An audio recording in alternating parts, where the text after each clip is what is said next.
Alright guys, so I was just laying down watching my phone, and then all of a sudden, this has been going on for quite a bit, but I didn't pay too much attention until now.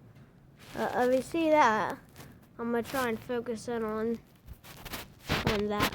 Sorry, I'm not the most professional YouTuber. I'm sorry guys. I'm just like a little kid just starting, basically. I mean, not really a little kid. I'm 10, about to be 11 this year. But that's a blizzard in my town.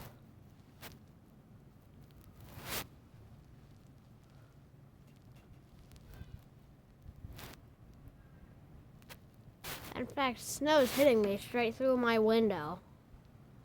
And yes, you might be wondering, why do I have this? Well, that's because when we first moved in, we just decided to put it up. Because it's basically a makeshift curtain or something. Because people live right up there. But, yeah, it's a, blizzard. Snow everywhere, big stuff over there, a lot of stuff over there. There's a decent amount of stuff up there. Oh, you see that wind? It's amazing. It's blowing off that roof right there, if you can't see that.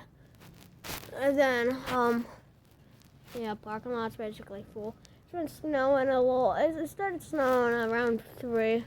I woke up around 3 because guess why? I'm homeschooled. I'm gonna do my homeschool in like an hour or so, I'd probably say. It's about 3:50, I would say. And, yeah. But I hope you guys liked my video and subscribe if you enjoyed. I'll try and upload this if it does.